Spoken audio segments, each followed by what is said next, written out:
dimensions applicables sur la route. Tu es responsable.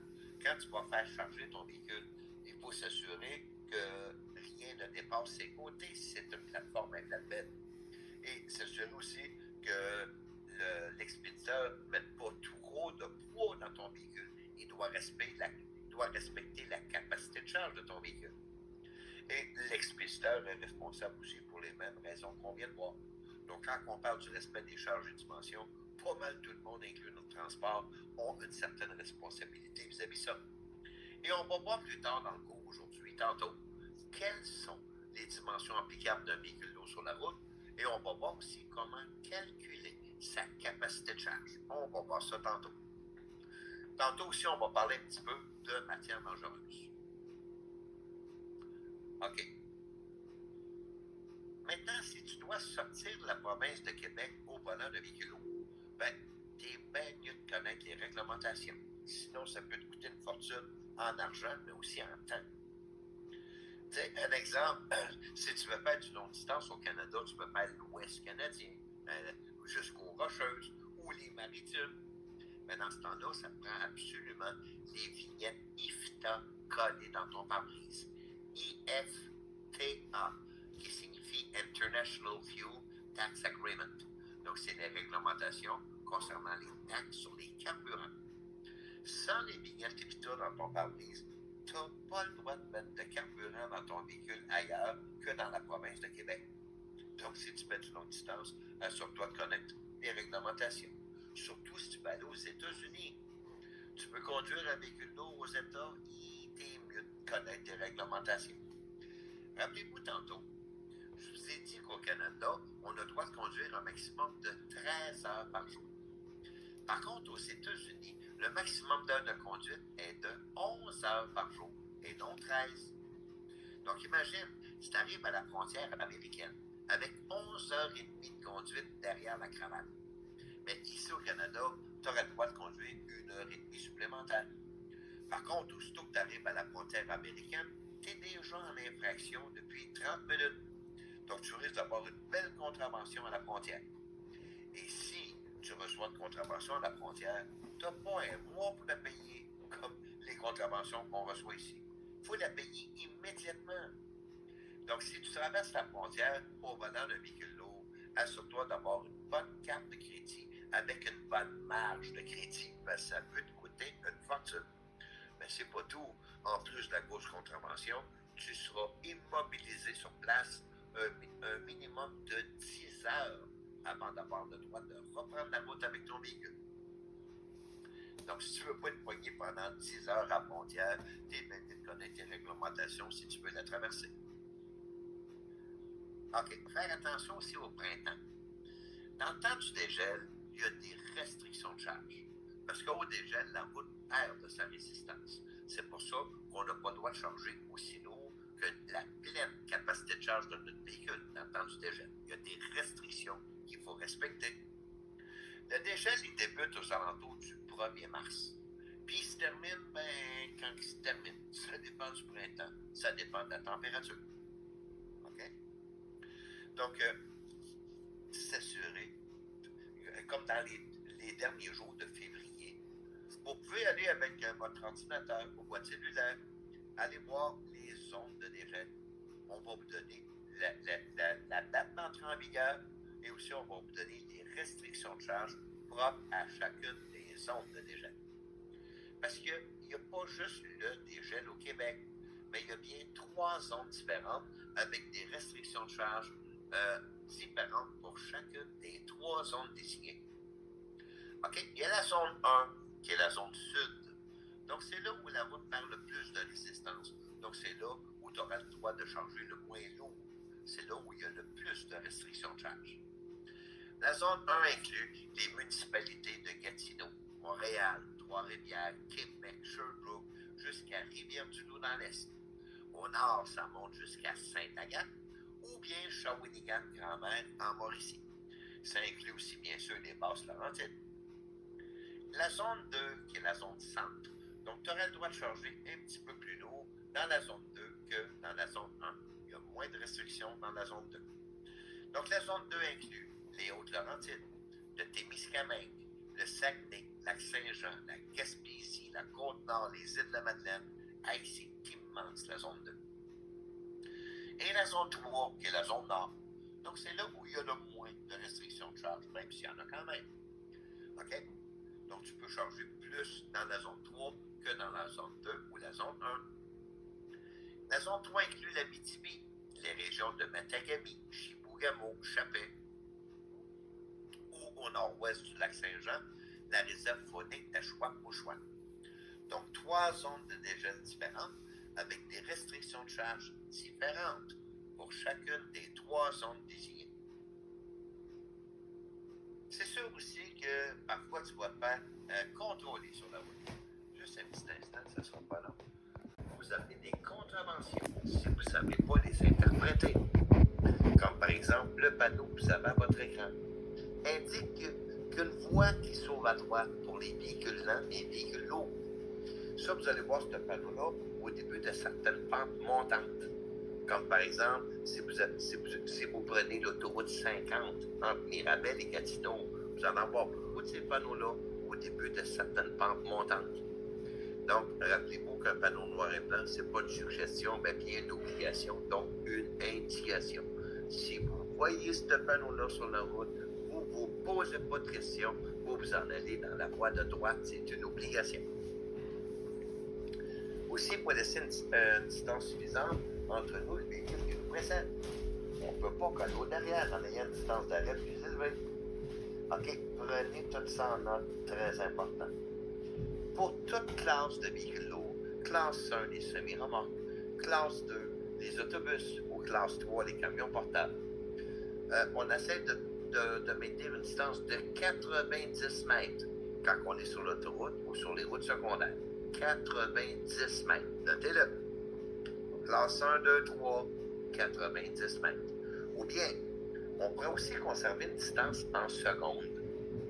Si on veut faire ça, ben dans ce temps-là, on maintient toujours 1 seconde de distance pour chaque 3 mètres de notre véhicule. OK, j'explique. Exemple, tu es au volant d'un semi-remorque de 21 mètres de long. Ben, tu prends la longueur de ton véhicule comme ici, 21 mètres, et tu la divises par 3. 21 divisé par 3, ça donne 7. Donc, au volant d'un véhicule de 21 mètres, tu vas conserver 7 secondes de distance avec le véhicule qui te précède. Donc, 1 seconde pour chaque 3 mètres de ton véhicule. Tu es au volant d'un autobus de 15 mètres de long. Encore une fois, tu prends la longueur de ton autobus, comme ici, 15 mètres. Et encore une fois, tu la divises par 3. 15 divisé par 3, ça donne 5. Donc, au volant d'un véhicule de 15 mètres de long, tu vas conserver 5 secondes de distance avec le véhicule qui te précède. Encore une fois, 1 seconde pour chaque 3 mètres de notre véhicule. Donc, c'est pas compliqué. On prend toujours la longueur de notre véhicule, on la divise par 3, ça nous donne le temps en secondes à maintenir avec le véhicule qui nous précède. Donc, classe 1, 2, 3, 90 mètres de distance ou bien 1 seconde pour chaque 3 mètres de notre véhicule. Par contre, en ce qui concerne le transport de matières dangereuses ou la conduite d'un train routier, notez-le, pour ces deux-là, la distance à maintenir serait de 150 mètres. Donc, matières dangereuses et train routier, 150 mètres de distance avec le véhicule qui nous précède. Donc, on a vu qu'un panneau noir et blanc indique, donc c'est une obligation, et qu'un panneau jaune annonce. Par contre, parfois, le laser jaune est inclus dans un plus grand panneau jaune avec des lumières clignotantes. Ça annonce un danger intermittent. Autrement dit, le danger est présent seulement quand ça clignote. Ça peut annoncer une intersection. Si ça se met à clignoter, ça veut dire qu'à l'intersection, le feu va virer au rouge. Avec un véhicule lourd, il faut ralentir immédiatement pour s'assurer d'avoir assez de distance pour arrêter avant l'intersection. Ça peut aussi annoncer de la visibilité réduite. Si vous êtes près d'un lac, d'une rivière ou de terre humide, si ça clignote, ça peut sembler dire que la nature plus loin, donc on ralentit. Ça peut aussi annoncer des couloirs de vent violent. Parce qu'il y a des couloirs de vent violent très dangereux dans la région de Montréal. Il y en a un très, très dangereux sur le pont de l'autoroute 30, Il y en a un qui est poursuivi sur la 132, près de la prairie. Il y en a un qui peut passer parfois sur la 40, près de la Vallée. Mais le pire de tous, c'est celui qui est sur l'autoroute 20 à l'approche de Saint-Hyacinthe. Entre le Mont-Saint-Hilaire et le Mont-Saint-Bruno, c'est un couloir de vent incroyable qu'il y a là-bas. C'est pour ça d'ailleurs qu'à l'approche de Saint-Hyacinthe, sur l'autoroute 20, souvent, on voit des véhicules couchés de côté dans le fossé. Ils n'ont pas été victimes d'un accident, ils ont été renversés juste par le vent. Parce qu'un véhicule lourd, c'est pas aérodynamique. Un vent violent de côté, hey, tu vas le sentir, mais pas à peu près. Ça va te brosser, même peut-être que tu vas changer de voie, même peut-être que tu vas pomper la voiture d'un conditionneur. Donc, à l'approche d'un couloir de vent violent, journée venteuse, comme je viens de dire, tu vas le sentir, mais pas à peu près. Et si tu vois plus loin le panneau clignoté, ben là, ralentis encore davantage. Mais tes clignotants, là, plus lentement tu vas aller, plus ton véhicule va avoir de la résistance au vent. Plus tu vas aller rapidement, plus le vent va avoir de la facilité à traverser de côté. Hey, juste avant les fêtes, un gros autobus interurbain, un gros coach renversé uniquement par le vent. Donc, on ralentit le plus possible. Je le répète, plus tu vas aller lentement, plus ton véhicule va avoir de la résistance. Et si tu vas plus lentement que le trafic, ben, tu mets tes clignotants tout simplement. Puis même si tu vas en bas de 60 km/h, ben, il n'y a pas un policier, ni un contrôleur routier qui va te donner une contravention. Au contraire, si tu vas lentement, on risque de t'envoyer la main pour te féliciter. Eux autres, ils le savent, ils sont témoins de véhicules renversés par le vent toutes les semaines. Donc, ils savent très bien que plus tu vas aller lentement, plus tu es en sécurité et plus tout le monde autour de toi sont aussi en sécurité. Maintenant, on ne prend pas une courbe prononcée au volant d'un véhicule lourd comme on a l'habitude de le faire au volant d'une voiture. Parce que ta voiture, son centre de gravité est très bas. Tu es assis sur ton centre de gravité dans ta voiture. Mais un véhicule lourd chargé, le centre de gravité est beaucoup plus surélevé. Il est à peu près à ta hauteur. Et même si tu es chargé jusqu'au plafond, il peut être au-dessus de toi. Donc, courbe prononcée, si tu apprends un petit peu trop rapidement, tu peux partir de côté, tout simplement.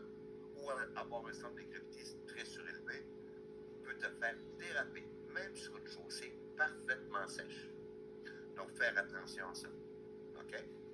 Donc, on ralentit dans ce temps-là, mais avant d'aborder la courbe, pendant que le camion est toujours en ligne droite, il ne faut jamais commencer à ralentir au début de la courbe ou en plein milieu de la courbe.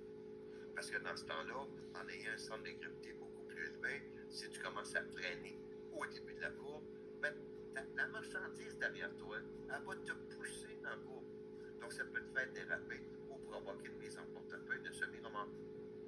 Tandis que si tu ralentis avant d'aborder la courbe, pendant que le camion est encore en ligne droite, après ça, quand tu vas aborder la courbe, tu seras capable d'accélérer un petit peu. Comme ça, tu vas tirer ta charge dans la courbe. C'est toujours ce qu'il faut faire. Un véhicule lourd, c'est pas une voiture. OK?